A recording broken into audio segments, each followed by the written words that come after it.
All right, guys, we're going to do Chapter 9, Ralph Takes Command. It was a sad night for Ralph, a sad and lonely night. If he went back to the mouse hole, his mother was sure to worry him with embarrassing questions about the motorcycle. She would also expect him to help clean up after the family reunion. If he took off his crash helmet, he could squeeze under the door and explore the hall on foot. But he could not bear to part with the helmet. And anyway, he had no desire to travel by foot where he had once ridden with such noise and speed. Ralph scurried through shadows on the floor to the curtain, which he climbed to the windowsill. There he sat, huddled and alone, staring out into the night, listening to the kissing sounds of the bats as they jerked and zigzagged from the eaves of the hotel, through the pines and back again. Around the windows of Around the window, the leaves of a Virginia creeper vine shifted in the breeze, and down in the lobby, a clock struck midnight. An owl slid silently through the night across the clearing of the parking lot, from one pine to another. Ralph could remember a time when he had envied bats and owls with their ability to fly, but well, that's an odd time to sneeze. Ooh. But that was before he had experienced the speed and power of a motorcycle. Early in the morning, the smell of bacon drifting up from the kitchen brought back all Ralph's dreams of the ground floor. It was not long until he was embarrassed to discover that Keith was awake and was lying quietly in bed watching him. "Hi," said Keith. "Oh, hello." Ralph wished he had returned to the mouse hole before dawn. "Well, I guess it's about time for me to go home to bed." Keith sat up. "Don't go yet. Wait until my folks get up." Ralph leaped to the floor. "I didn't think you would want to talk to me after I lost your motorcycle." "I may never have another chance to talk to a mouse." Ralph was flattered.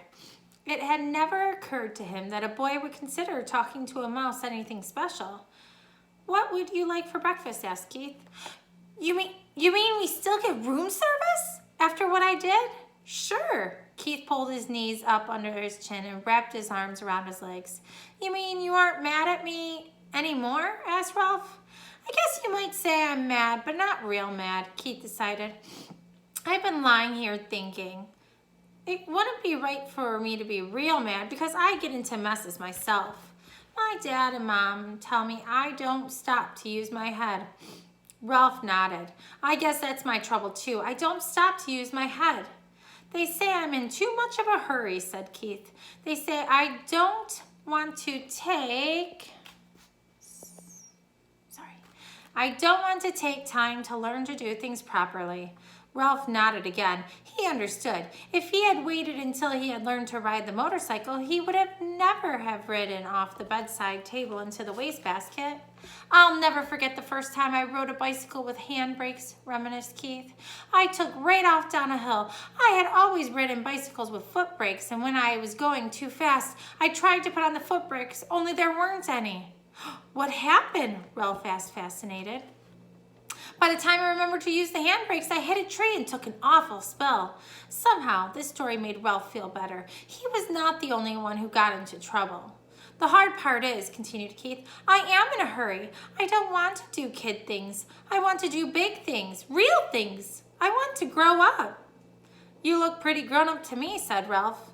"Maybe to a mouse," conceded Keith, "but I want to look grown up to grown-ups." "So do I," said Ralph with feeling. "I want to grow up and go down to the ground floor." "Everybody tells me to be patient," said Keith, "but I don't want to be patient." "Me neither," agreed Ralph. Someone stirred next in room 216. "Well, I guess I better be running along," said Ralph. "Say, about that breakfast." "Sure, what do you want?" "How about some bacon?" suggested Ralph, remembering the fragrance that had floated up the windowsill. "And some toast?" "With jelly," agreed Ralph, and ran off to his mouse hole, eager to tell his family things were not so bad.